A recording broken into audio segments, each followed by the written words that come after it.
documentos fidedignos, documentos cuja autoridade já era reconhecida pela própria igreja.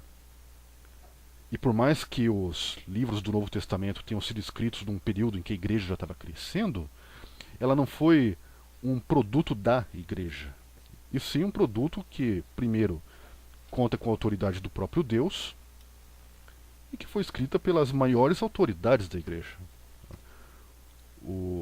Os apóstolos, eles não eram cardeais, eles não eram bispos, eles eram a autoridade suprema da igreja. Então eles não estavam eles mesmos sujeitos à hierarquia da igreja. Eles são a hierarquia suprema.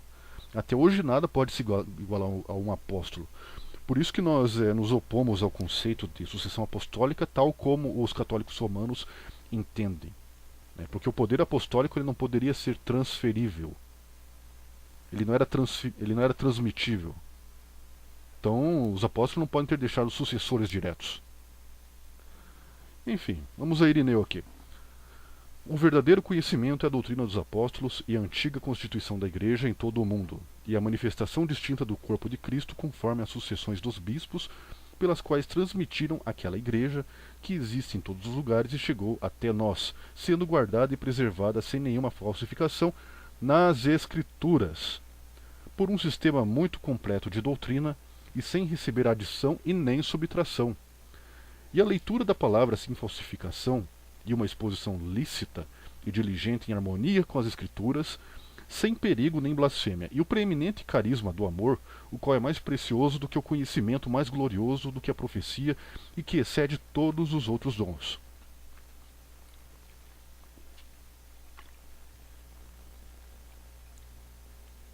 Então, aqui vemos Irineu, a princípio, falando que todo católico gosta de ouvir, que todo romanista gosta de ouvir. Questão das sucessões dos bispos, a transmissão, a igreja, etc. Mas quando ele chega aqui, por um sistema completo de doutrina e sem receber adição, sem nenhuma falsificação, sendo guardada e preservada sem nenhuma falsificação nas Escrituras, daqui a coisa desanda um pouco. Por quê? Por mais que haja um sistema, por mais que haja um sistema de sucessão de bispos, uma doutrina e tudo mais, tudo isso, segundo Irineu, consta nas Escrituras, está preservada nas próprias Escrituras. Então aqui você não vê uma tradição oral que seguiu a parte da Escritura. Aqui você não vê uma tradição não escrita. Muito pelo contrário, Irineu está dizendo que tudo que se criou até ali, o estado em que a igreja estava, como ela se consolidou já na época dele, tudo que havia ali, estava em harmonia com as Escrituras. E de fato, muitos romanistas, quando vêm citar a igreja primitiva contra nós, achando que a igreja primitiva sustentava a mesma coisa que a igreja católica de hoje, que nós estaríamos errados em muitas coisas por causa disso, não entendem o conceito de igreja e desconhecem a história da própria igreja. Que a igreja primitiva ela passa a ser chamada de católica no sentido que é a igreja universal, nesse sentido que Irineu coloca, aquela igreja que existe em todos os lugares, e não necessariamente uma igreja privativa, como é o caso da Igreja Católica Romana. Ela não tinha sede nessa época, por mais que tentem apontar nos escritos dos patrísticos ou mesmo na Bíblia alguma prova de que a Igreja Católica tinha sua sede em Roma desde antigamente. Isso não se prova nem pelos documentos, nem pelos escritos. Todas as tentativas de provar isso por meio do escrito patrístico, por meio da patrística, na verdade são argumentos rasos, tal como eles costumam utilizar na própria Escritura Sagrada. E então, o conceito de igreja, antigamente, englobava isso. Todas as igrejas que haviam em todo o mundo, que estavam unidas em espírito, pelo amor, e compartilhando a mesma doutrina. Nesse tempo que começa a surgir a questão da sucessão apostólica, mas muito longe do que os romanistas defendem por aí. Leia com maior diligência aquele evangelho que nos foi dado pelos apóstolos, e leia com maior diligência os profetas, e você encontrará em cada ação, e toda a doutrina do nosso Senhor neles pregados. Pois bem, segundo Irineu, onde é que vamos encontrar a doutrina do Senhor? Na tradição oral? Não, nas Escrituras, né, os evangelhos e os profetas. Palavras de Irineu, não minhas. Leem coisas que não foram escritas e, como se costumam dizer, trançando cordas com areia, procuram acrescentar às suas palavras outras dignas de fé, como as parábolas do Senhor ou os oráculos dos profetas ou as palavras dos apóstolos, para que as suas fantasias não se apresentem sem fundamento. Descuidam a ordem do texto das Escrituras, e, enquanto lhes é possível, dissolvem os membros da verdade. Transferem, transformam e fazem de uma coisa outra, seduzem a muitos com as palavras do Senhor atribuídas indevidamente a fantasias inventadas. Parece que Irineu está descrevendo certas pessoas que eu conheço aqui. Mas nesse livro contra as heresias, Irineu ele faz uma lista das seitas gnósticas que existiam em sua época, né, e traça uma refutação para cada uma. Uma das coisas que eles tinham em comum, esses gnósticos, era a rejeição de alguns livros da Escritura, a aceitação de outros, mas acima de tudo eles diziam o seguinte: eles diziam que eles tinham a verdadeira tradição que eles herdaram dos apóstolos, que é uma tradição secreta, que essa tradição estaria incluída nos poucos livros das Escrituras que estavam com eles, e que só eles eram capazes de interpretá-la. Mais ou menos o que os romanistas dizem hoje, né, em relação à Igreja Católica, à tradição católica. Né. Tertuliano de Cartago. Pois mesmo o apóstolo em sua declaração, que ele não faz sem sentir o peso dela, que Cristo morreu, imediatamente adiciona, de acordo com as Escrituras, para que ele possa aliviar a dureza da declaração pela autoridade das Escrituras e assim remover a ofensa do leitor. Aqui, ó, Tertuliano sustentando a autoridade da Escritura.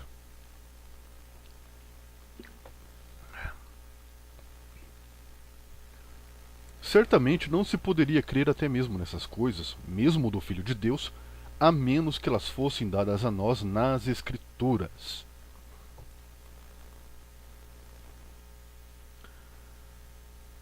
Nos deixe felizes em dizer que Cristo morreu, o Filho do Pai, e deixe isso ser suficiente, porque as Escrituras nos disseram assim.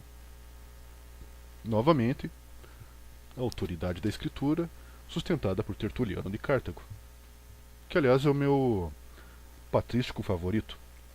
Ele está entre os primeiros pais apologistas, né, embora tenha se tornado montanista depois. Ele era de uma erudição tremenda, né, e praticamente humilhava aqueles contra quem ele defendia a igreja.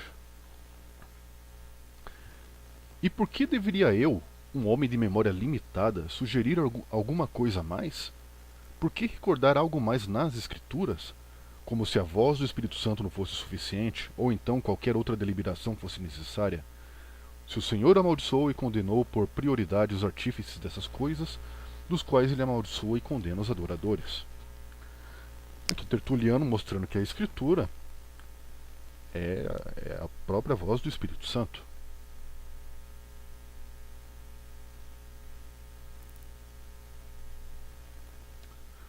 Mostre-nos a escola de Hermógenes, que o que ela ensina está escrito. Se não está escrito, trema em vista do anátema fulminado contra aqueles que acrescentam a Escritura ou tiram alguma coisa dela. Tertuliano afirmando a suficiência da Escritura. Nada pode ser tirado nem acrescentado a ela. Então, para Tertuliano, a Escritura já é suficiente. Essa mesma posição depois vai ser sustentada por Atanásio de Alexandria, né, que inclusive vou mostrar mais à frente. Orígenes. O que temos tirado da autoridade da Escritura deve ser suficiente para refutar os argumentos dos hereges. Aí, Orígenes, defendendo ah, falando da apologia que que pode ser feito simplesmente se baseando na Escritura. A Escritura ela é suficiente para refutar qualquer heresia. Em terceiro lugar, os apóstolos nos manifestaram o Espírito Santo associando em honra e dignidade ao Pai e ao Filho. Nisto, porém, já não se distingue manifestamente se o Espírito Santo é gerado ou não gerado, ou se deve ser tido também ele mesmo como Filho de Deus ou não. São essas coisas que devem ser investigadas com o melhor da nossa capacidade através de uma cuidadosa busca a partir das Sagradas Escrituras. Está aí a questão da Trindade, né, que alguns romanistas citam contra a superioridade da Escritura. Orígenes está mostrando um caminho justamente oposto, não é pela tradição. Essas coisas se explicam e se provam pela Escritura Sagrada. Ora, tudo isso, como sublinhamos, foi feito pelo Espírito Santo, para que, vendo que aqueles eventos que jazem na superfície não podem nem verdadeiros nem úteis, possam ser guiados à investigação daquela verdade que está oculta mais profundamente, e a afirmação de um significado digno de Deus naquelas Escrituras que cremos inspiradas por Ele. A declaração da inspiração da Escritura pela boca do próprio Orígenes. Feito este breve comentário sobre a inspiração das Sagradas Escrituras pelo Espírito Santo, parece-nos agora necessário explicar por que motivo alguns, ignorando o caminho pelo qual se alcança o entendimento das letras divinas, não as lendo corretamente, caíram em tantos erros. Aqui o Orígenes declarando a inspiração pelo Espírito Santo, da Escritura Sagrada.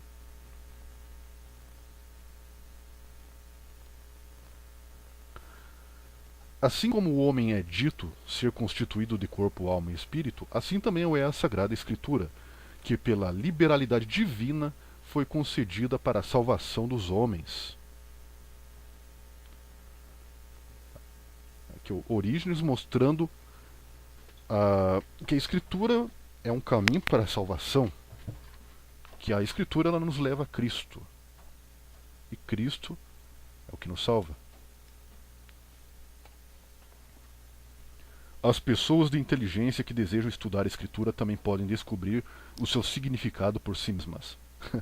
Então, os opositores do livre exame estariam arrancando os cabelos por causa do Orígenes agora, né? Aí, ó. Se o livre exame é uma heresia, então o Orígenes é um herege. Vamos lá. Cipriano de Cartago. O Cipriano, sobre quem mais tarde Agostinho vai fazer algumas observações interessantes, né, e que os romanistas costumam citar muito, né, para defender. Aliás, citam erroneamente, aliás, tirando as suas palavras do contexto. De onde é aquela tradição? Ela vem da autoridade do Senhor e do Evangelho, ou ela vem dos comandos e das epístolas dos apóstolos? Pois bem, aquelas coisas que estão escritas devem ser feitas. Deus testemunha e admoesta, dizendo a Josué, o filho de Num: o livro dessa lei não deve se afastar de sua boca, mas tu deves meditar nele dia e noite, para que tu possas observar, para fazer de acordo com tudo o que está escrito ali.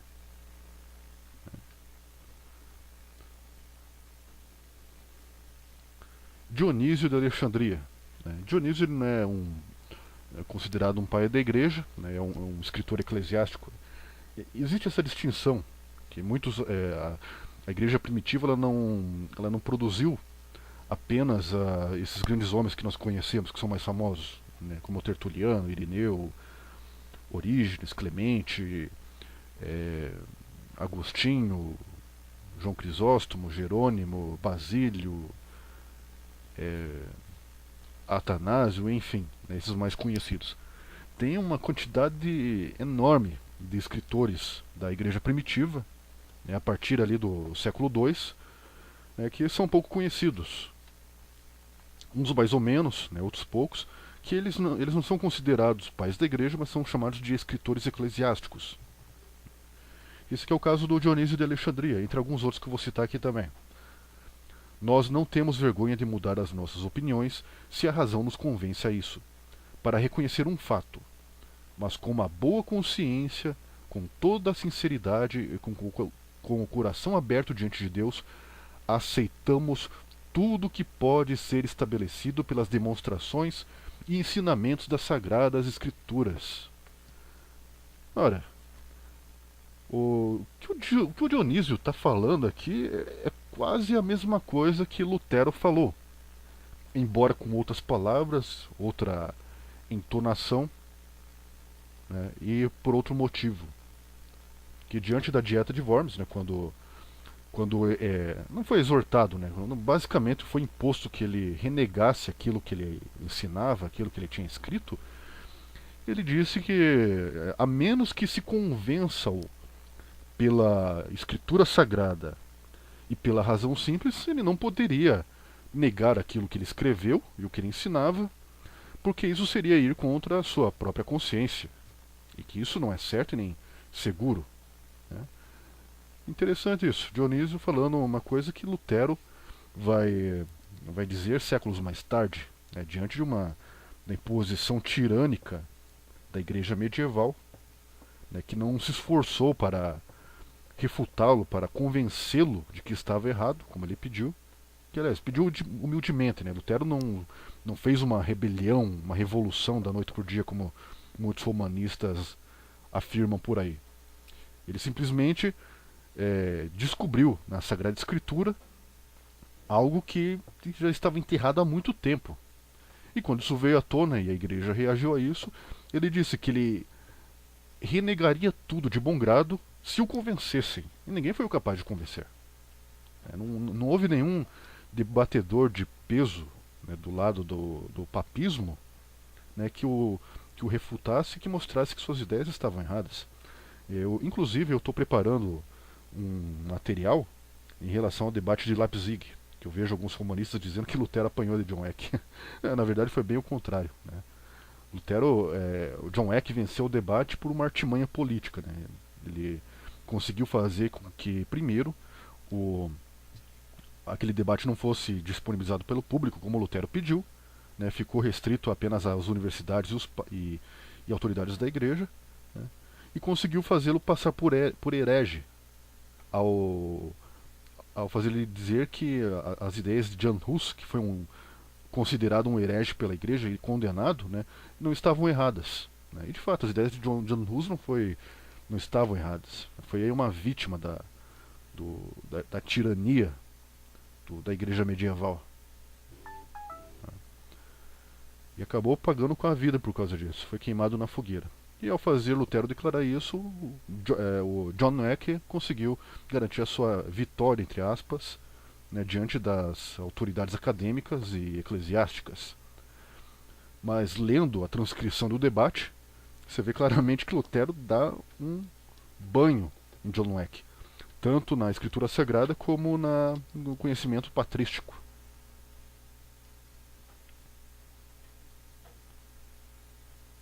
Arquelau, que também é outro escritor eclesiástico. Eu de fato não faço essa declaração com base na autoridade das minhas próprias palavras, mas eu confirmo isso pela autoridade da Escritura, que tem sido o nosso guia. Não por tradição ou magistério, mas pela autoridade da Escritura. Você já ouviu falar de fato do conteúdo da doutrina que ensinamos, e você tem as provas da nossa fé que eu expus pelas Escrituras diante de todos vós. De novo aqui, ó, a Escritura sendo colocada acima de qualquer tradição.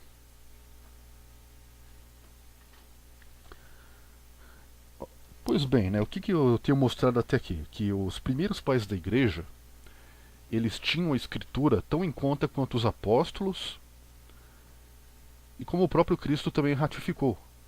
Né? Para os escritores da igreja, a Escritura era dotada de uma autoridade, de modo que tudo que eles diziam tinha que estar embasado na Escritura. Isso vai ficar cada vez mais claro conforme for avançando aqui. Mas eles não ensinavam, até se admitia, e também uma coisa que eu preciso esclarecer também, porque alguns romanistas aí não confundem as coisas. O problema da tradição, né, é se ela está em consonância com a Escritura. Né? Não temos problema algum em aceitar tradições ou magistérios. As igrejas protestantes têm seu magistério, têm suas tradições, têm suas doutrinas. Né? Não temos problema nenhum também em recorrer a livros, né, além da Bíblia, a fim de adquirir algum aprendizado, seja em termos de ética, de moral ou de qualquer outra coisa. Né? Esse é um erro que os romanistas, que esses apologetas medíocres confundem muito. Eles confundem sola escritura com biblicismo, quando na verdade a sola escritura não é nada mais do que um princípio pelo qual a escritura é a regra suprema. Qualquer outra coisa além da escritura até pode ser apreciado ou aceito, desde que não contrarie, desde que esteja em consonância com os princípios contidos na escritura. Né? Vamos a Eusébio de Cesareia. Aqui Eusébio ele vai dar uma explanação sobre algumas personalidades. Policarpo dialogava sentado, assim como suas saídas e entradas, seu modo de vida e o aspecto do seu corpo, os discursos que fazia ao povo, como descrevia suas relações com João e com os demais que haviam visto o Senhor, e como recordava as palavras de uns e de outros, e o que tinha ouvido dele sobre o Senhor, seus milagres e seus ensinamentos, e como Policarpo, depois de tê-lo recebido dessas testemunhas oculares da vida do Verbo, relata tudo em consonância com as Escrituras. Veja bem, é comum, né, o próprio Conde Lupex faz isso, né, e os outros na bota dele fazem a mesma coisa, dizer que antes dos evangelhos serem escritos, tudo era conhecido pela oralidade, né, tudo era ensinado oralmente. Ora, bolas, fala uma coisa que a gente não saiba. Eu vejo que parece que eles acham que que nós pensamos que a escritura, ela foi escrita primeiro e depois as coisas aconteceram, né? Não, nenhum de nós nega isso, né? Todos nós sabemos isso, isso é óbvio. Tudo que eu vejo esses caras falando contra nós é óbvio, né? Não negamos as coisas óbvias que eles dizem, né? Mas a questão é, o que aconteceu foi registrado. E foi registrado por quê? Para que não fosse esquecido ou deturpado com o tempo. E aqui Eusébio de Cesareia, ao contar sobre Policarpo, que foi contemporâneo de muitos apóstolos, aliás, ele foi discípulo do próprio João, né? Ele conta como ele ensinava sobre essas pessoas, o que ele dizia, o que ele aprendeu deles, estava tudo na Escritura. Né? Então, quando o romanista vem e fala sobre tradição, né, como a tradição é mencionada na Escritura, aliás, usam textos rasos que não falam muita coisa sobre isso, a gente diz, se os apóstolos ensinaram alguma coisa que não foi registrado na Escritura, certamente não ensinaram nada contrário ao que eles mesmos registraram. Correto? Se houve uma tradição oral à parte da Escritura Sagrada, ela, nos primeiros tempos, então ela não divergia daquilo que foi ensinado. Que a Escritura, outra dimensão da sola Escritura é a suficiência da Escritura. Nós acreditamos que a Escritura é suficiente. Não acreditamos que tudo está na Bíblia, ou tudo tem que estar na Bíblia, como falam alguns romanistas, batendo num espantalho, inclusive. Porque nenhum de nós diz que tudo está na Bíblia, né? Até porque isso é impossível. Mas dentro da Bíblia, temos conteúdo suficiente para conhecer a Deus, para conhecer o Evangelho, para nos santificarmos, para nos aperfeiçoarmos, né? E para viver uma vida de agrado a Deus. Ali tem o suficiente para instrução, para evangelização. Tudo que se precisa está ali. Não é necessário o apoio de muletas, como é a tradição e o magistério. A Escritura já é suficiente, ela não é total, ela não abarca tudo. Ela não abarca todos os aspectos da realidade, como diz o André Chilano. Não, a Escritura ela contém princípios. Todos os princípios que Deus quis revelar ao homem está na Escritura. E muitas coisas estão ali, estão claras para que qualquer um possa entender. Né? Eu não estou negando que tem coisas difíceis na escritura. Tem coisas que são difíceis. Tem coisas que exigem estudo para se compreender. Né? E tem coisas que estão tão ocultas que exigem a inspiração do Espírito Santo para que seja entendida. Né? Mas não há nada ali que, que esteja totalmente oculto. Eu vejo humanistas dizendo que só a igreja pode interpretar a Bíblia. É como se a Bíblia fosse uma espécie de livro codificado, como se tivesse um código ali dentro que só a igreja católica fosse capaz de traduzir, interpretar, como eles falam. Né? Como como o Iago até ressalta no vídeo dele, né? O que a igreja faz na verdade, né, ao interpretar a Bíblia, é aplicar os mesmos métodos que nós aplicamos. Exegese, hermenêutica, né? Com a diferença de que faz isso em consonância com o próprio interesse da igreja, né? De acordo com essa tradição que se construiu nos últimos séculos, né? Principalmente nos últimos 5 séculos. Que toda a orientação da igreja católica hoje, ela começou lá no Concílio de Trento. A igreja católica como a conhecemos hoje, ela começou de fato lá no Concílio de Trento, porque antes disso a igreja ela sustentava posições diferentes, né? Ela não tinha os mesmos dogmas e princípios que sustenta hoje. Né? Então, basicamente podemos dizer que a igreja católica atual nasceu em Trento, né? Ou, né, na opinião de alguns romanistas tradicionalistas radicais aí, né, que o nosso irmão Everaldo chama de jihadistas romanos, né, a igreja atual começou no Vaticano II. Né, e o trono de São Pedro está vago desde que Francisco assumiu. Brincadeira. Enfim, vamos continuar lá. E efetivamente, tendo-se ele, Orígenes, exercitado já desde cedo nas divinas escrituras, tinha já lançados não pequenos fundamentos para as doutrinas da fé. Também, nessas tinha se ocupado sem medida, pois seu pai, antes do ciclo de estudos comum a todos, fez com que sua preocupação por elas não fosse secundária. Olha só, né, na educação de Orígenes, que foi um dos primeiros pais apologistas aí, o seu pai priorizou o ensino nas escrituras. Né? Ele ensinou desde cedo para Orígenes que a escritura ela devia ser a primeira, né? Devia ser uma preocupação primária na educação do menino. Agora, segundo os romanistas, a tradição é só mais um livro entre outros, né? Como dá a entender as palavras do Conde, do Campos, do Chilano e do Demétrios. Né? Justamente por não observarem as Sagradas Escrituras é que os hereges criaram essas ímpias doutrinas. Né? Justamente por não observar as Sagradas Escrituras. Já como se ensina, como esses apologistas têm ensinado por aí, que a leitura da Escritura ela gera heresias. Né? Se você lê a Escritura, você está fadado a criar uma heresia, se você interpretar o seu bel prazer. Né? Não estão totalmente errados.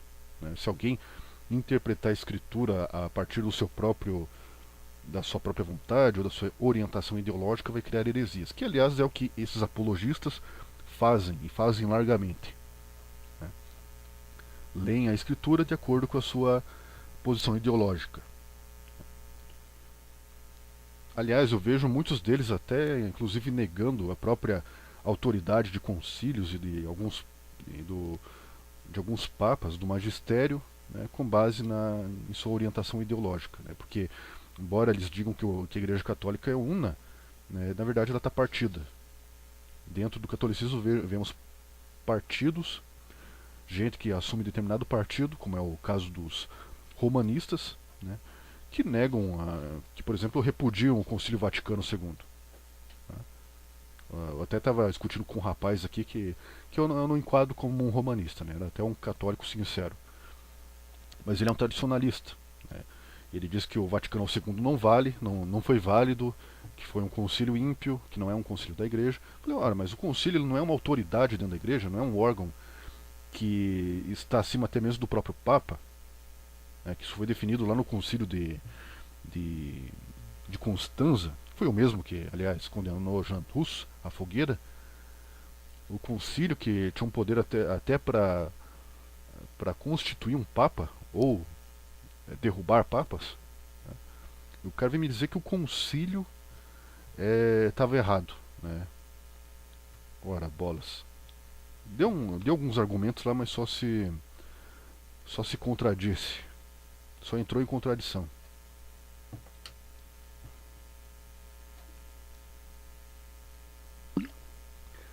Citando Hipólito, Eusébio diz: o dito poderia ser convincente se, em primeiro lugar, as divinas escrituras não o contradissessem.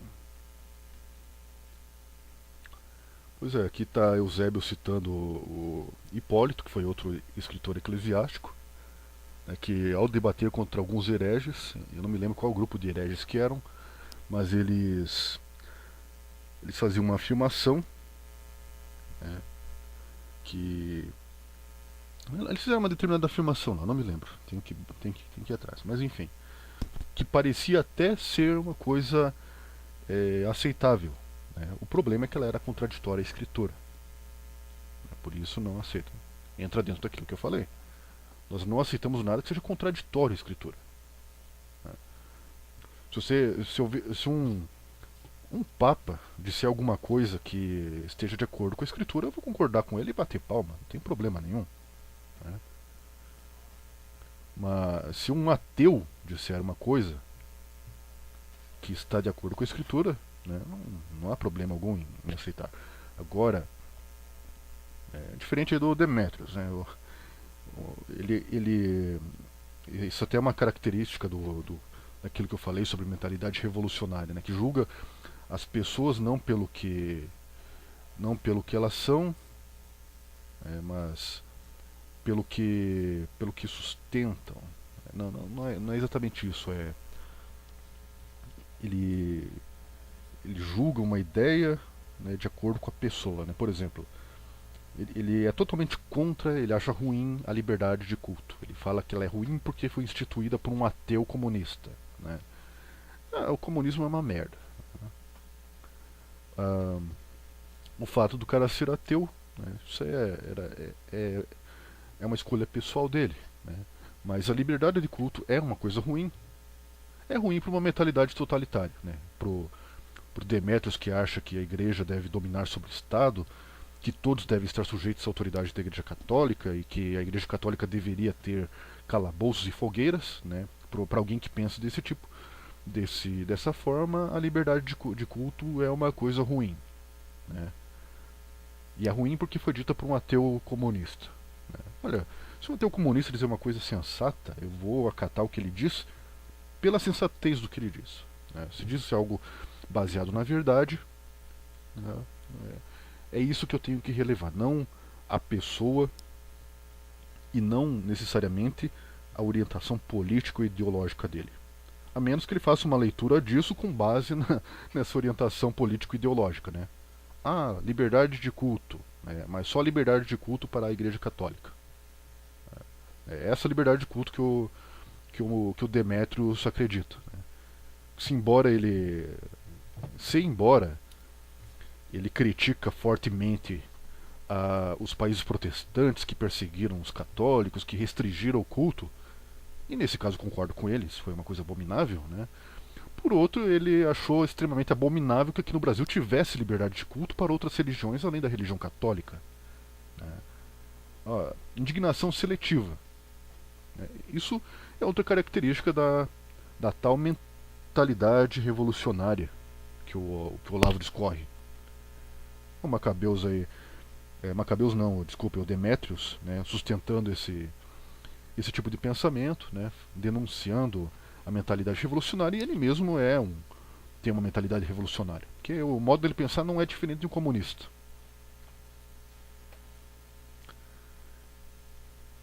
Sobre a credibilidade da tradição oral. Isso aqui é uma coisa muito interessante. Né, veja bem o que diz o Eusébio de Cesareia. O próprio Papias acrescenta outras coisas que teriam chegado a ele por meio da tradição oral, além de certas parábolas estranhas do Salvador. bem como o ensinamento dele e outras coisas que parecem ainda mais fabulosas. Entre essas coisas, ele diz que haverá 1000 anos após a ressurreição dos mortos e que então o reino de Cristo se estabelecerá fisicamente nesta nossa terra. Suponho que tenha essa opinião por ter interpretado mal as explicações dos apóstolos e que ele não compreendeu as coisas que eles diziam de maneira figurada e simbólica. O fato é que, segundo o que se pode deduzir de seus próprios discursos, Papias parece um homem de inteligência curta. Todavia, ele é culpado pelo fato de muitos escritores eclesiásticos que lhe sucederam adotarem a opinião dele, pois confiavam na antiguidade desse homem. Foi o que aconteceu com Irineu e outros que pensaram as mesmas coisas que ele. Então, se a tradição oral ela é tão confiável, vemos aqui por outro lado o Eusébio mostrando o oposto disso. Um ensinamento que a Igreja Católica hoje condena, que no caso é o milenarismo, foi ensinado por Papias e passado adiante. Irineu recebeu esse ensinamento, confiou nele e o transmitiu para as gerações posteriores. Não só Irineu, como também outros escritores, como o próprio Justino Mártir. Uma doutrina errada, segundo a Igreja Católica, que foi transmitida oralmente. Está aí. A tradição oral é confiável. Eusébio está mostrando o contrário. Não que eu concorde com Eusébio, eu sou milenarista. Atanásio de Alexandria. Atanásio, quando eu fiz quando eu separei essas citações aqui, ele é um dos que mais tem citações a favor da autoridade e supremacia da Sagrada Escritura. Ele, Orígenes, Agostinho de Hipona. Agostinho de Hipona foi o que eu mais achei. Foi o que mais tem citações favoráveis à sola Escritura. Mas já que a Sagrada Escritura é em todas as coisas mais do que suficiente para nós, recomendo àqueles que desejam saber mais sobre esses assuntos que leiam a palavra divina. Ad Episcopos Aegypti. Aí, a suficiência da Sagrada Escritura declarada explicitamente por Atanásio de Alexandria. Em vão eles correm com o pretexto de que exigem provas para a causa da sua fé, pois a Escritura divina é suficiente com todas as coisas. Aqui um dito de Atanásio contra os arianos, sustentando novamente a suficiência da Escritura Sagrada. Pois certamente as Escrituras santas inspiradas por Deus são autossuficientes para a pregação da verdade. Mais uma vez, a suficiência da Escritura de acordo com Atanásio de Alexandria. Sem dúvida, tudo veio a ser por meio da palavra e através do Filho, e nós temos a prova disso não a partir de fontes externas, mas a partir das Escrituras. Ao menos eu, o ancião, escutei da boca de homens sábios que antigamente, em tempos de Israel, bastava a leitura da Escritura para pôr em fuga os demônios e destruir as armadilhas estendidas por eles aos homens. Por isso me dizia, meu interlocutor, são de todo condenáveis aqueles que, abandonando esses livros, compõem outros, com expressões elegantes, fazendo-se chamar exorcistas, como ocorreu aos filhos do judeu Esceva, quando tentaram exorcizar dessa maneira. Os demônios se divertem e burlam quando os escutam. Pelo contrário, tremem diante das palavras dos santos e nem ouvi-las podem, pois nas palavras da Escritura está o Senhor. E ao não poder suportá-las, gritam: te rogo que não me atormentes antes do tempo. Nas palavras da Escritura está o Senhor. Está aí, novamente, a Escritura sendo posta em evidência por mais um grande homem da igreja primitiva. O conhecimento de nossa religião e da verdade das coisas é independentemente manifesto em vez da necessidade de professores humanos, pois quase dia a dia ele se afirma pelos fatos e manifesta-se mais brilhante que o sol pela doutrina de Cristo. Ainda assim, como você, no entanto, deseja ouvir sobre isso, Macário, venha, vamos na nossa capacidade estabelecer adiante de alguns pontos de fé em Cristo, pois as sagradas e inspiradas Escrituras são suficientes para declarar a verdade.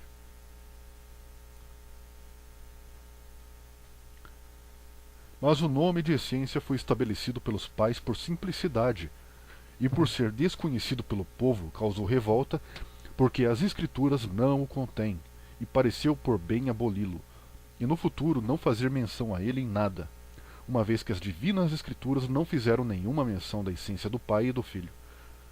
Pois nem deveria subsistência ser usada para nomear Pai, Filho e Espírito Santo, mas podemos dizer que o Filho é como o Pai, como as divinas escrituras dizem e ensinam. E todas as heresias, tanto aquelas que foram antes já estão condenadas, como as atuais sendo contrárias a essa declaração publicada, sejam anátema. Qual das duas teologias anuncia o nosso Senhor Jesus Cristo como Deus e Filho do Pai? Esta que vós registraste ou aquela que falamos e sustentamos com base nas Escrituras? Portanto, se eles falarem, seguir-se-á uma condenação, e se suspeitarem, provas da Escritura serão lançadas sobre eles de todos os lados. Exatamente, outro debate de Atanásio com os hereges arianos, né, onde as doutrinas que Atanásio defendia eram sustentadas com base na Escritura, não com base em um testemunho externo, não uma tradição oral ou magistério. Pois a fé verdadeira e piedosa no Senhor tornou-se manifesta a todos, sendo conhecida e lida a partir das Escrituras divinas. A fé, a vida de Nosso Senhor tornou-se conhecida através de uma tradição oral, como defendem esses apologistas de meia tigela? Não. Atanásio, aqui em pessoa, dizendo: isso era conhecido pelo que estava registrado na Escritura Sagrada. Pode ser que os primeiros cristãos dos tempos apostólicos, né, eles de fato conheceram primeiro, né, pelo que ouviram dos apóstolos. E os que ouviram passaram para frente, pregando o Evangelho a outras comunidades, que por sua vez foram pregando. Né. Nesse sentido, sim. Mas a partir daí, a partir do momento que tudo isso foi registrado, e levando-se em conta que muita coisa se perderia ou se alterava com o tempo, né, porque o problema da tradição oral é que ela se torna um telefone sem fio. Dependendo de quem ouve, dependendo de quem transmite uma mensagem, ela pode perder o conteúdo ou pode receber, né, novas influências. De modo que se eu falo uma coisa aqui, né, se eu digo que João foi à festa, lá pra frente essa mensagem vai chegar com: João foi à festa, tomou todas e pegou a mulherada. Né? Que as pessoas, conforme elas vão recebendo uma mensagem, né, ou não ouvem direito, ou a entendem de uma maneira errada, ou acrescentam essa mensagem seus próprios pensamentos, né, ou às vezes até pessoas mal intencionadas acrescentam outras de acordo com seus interesses. Essa é a razão primordial porque não aceitamos a autoridade de uma tradição oral, né, que aliás, de tradição oral não tem nada. O que os apologistas aí chamam de tradição oral, na verdade, em algum momento foi registrado, né? De modo que não tem nada ali dentro do catolicismo romano que seja que tenha chegado aqui através de uma tradição oral. Né? Talvez os ritos, né? Mas ainda assim os ritos dentro da Igreja Católica ela varia. A Igreja Católica ela tem mais de não lembro se 8 ou 12 ritos diferentes, sem contar também que nas igrejas orientais há muitos outros ritos. Tem doutrinas ligadas a usos e costumes que são diferentes. Então, quando o romanista vem me falar que a tradição oral ela é uma autoridade igual ou até superior à Bíblia, né, eu pergunto qual tradição. Porque eu vejo nas igrejas orientais uma variedade de tradições, né, que diferem umas das outras em pouca coisa, né, mas que a igreja romana fez tempestade em copo d'água em tempos passados, inclusive querendo excomungar os cristãos orientais por um motivo mesquinho, né? A gente vê ali uma diferença de tradições, né? As igrejas do norte da África também tinham tradições diferentes, tanto que isso está bem claro no Concílio de Nicéia, que num dos cânones se define que as igrejas do norte da África e do Oriente elas poderiam permanecer com suas tradições, né? Que eram tradições que não eram contrárias à fé, à crença básica, à sã doutrina, né? E por amor e que pela questão do amor cristão, né, se deveria tolerar, né? Tem essa variedade de tradições. Então quando ele vem falar tradição, qual tradição? Eu pergunto. A tradição romana? Né? A tradição ortodoxa? A tradição copta? Que são tradições igualmente antigas, né?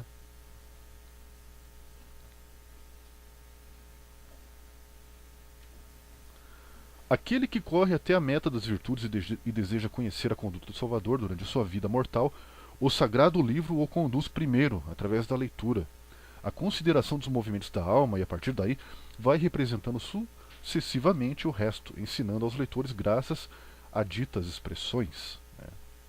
Novamente aqui, a primazia da Escritura, né, em relação ao que nós sabemos do nosso Salvador.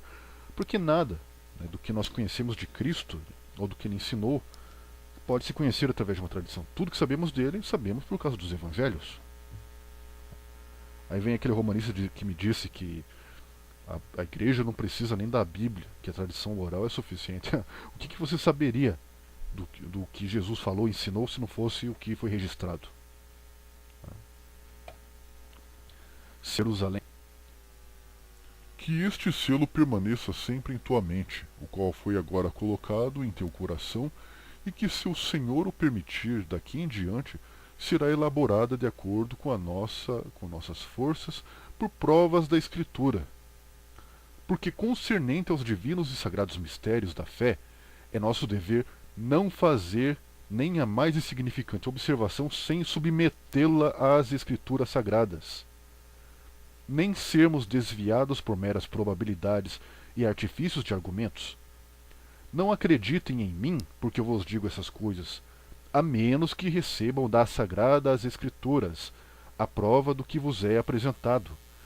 Porque esta salvação, a qual temos pela nossa fé, não nos advém dos argumentos engenhosos, mas da prova das sagradas Escrituras. Tá aí, ó, Cirilo de Jerusalém. Quer mais sólida escritura do que isso? Cirilo de Jerusalém declarando basicamente aquilo que nós, protestantes, dizemos. Os apologistas católicos, eles não sabem, mas quando os reformadores empreenderam a reforma, eles recorreram a duas fontes: a Sagrada Escritura, em primeiro lugar, e os pais da Igreja, né? Além das decisões dos 7 primeiros concílios ecumênicos. Né? Mas, além da Escritura Sagrada, os pais da Igreja beberam na fonte dos patrísticos. Né? Eu vejo aí romanistas, né, o próprio Olavo de Carvalho, demonstrando ignorância nessa questão, né, dizendo que os reformadores desprezaram a patrística. Né? Meu Deus, leiam qualquer livro de João Calvino ou de Martim Lutero e ali vocês vão ver os pais da igreja sendo citados largamente.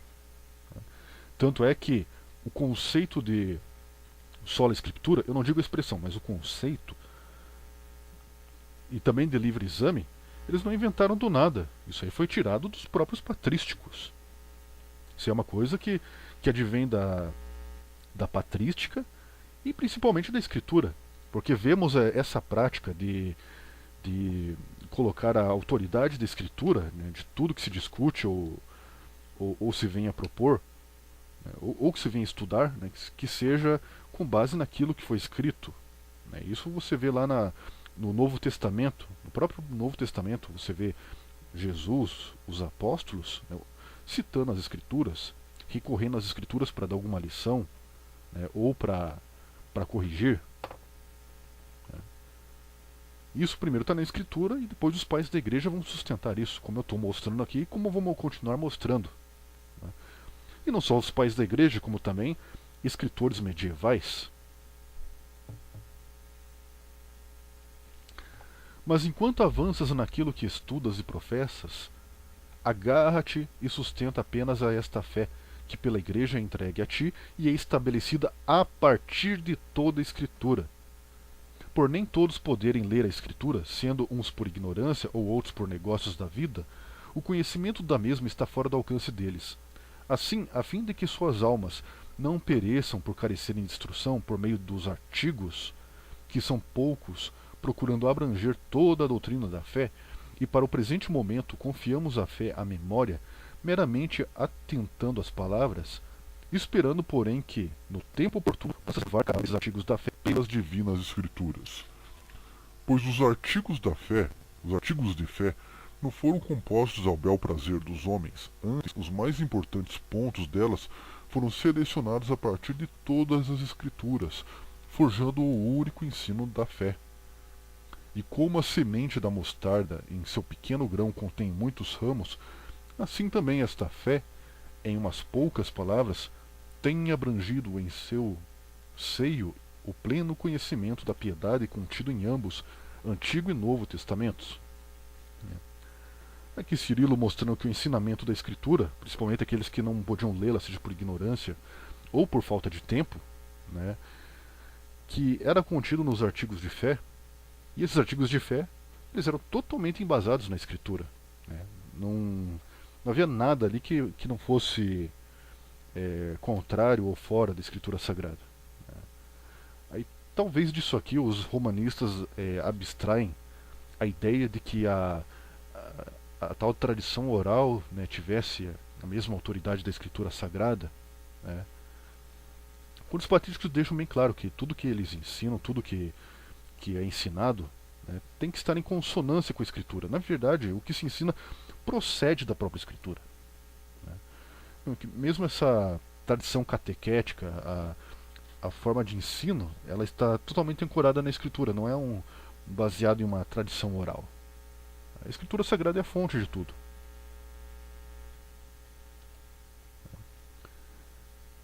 Foi sem razão que Cristo se fez homem?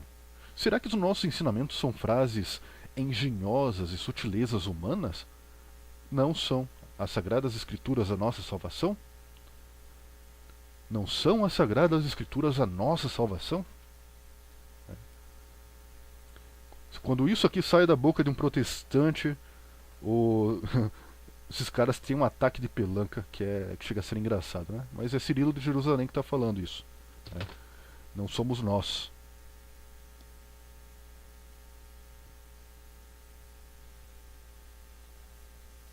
Bom, continuando, eu tive que fazer uma pequena pausa aqui para tomar uma água. Né? Vamos continuar com Epifânio de Salâmina, que é mais um escritor eclesiástico. Isso aqui é muito interessante. Veja o que Epifânio diz. Né? Que no tempo de Epifânio, né, já estava começando a se popularizar o mito de que Maria não morreu, né, de que ela ascendeu aos céus, né, essas coisas que os católicos acreditam hoje. Né? Mas naquele tempo foi apenas um mito. Né? E nesse tempo os cristãos começam a adquirir uma afeição maior por Maria, né, e a demonstrar por ela uma afeição, né, que também vai ser um terreno fértil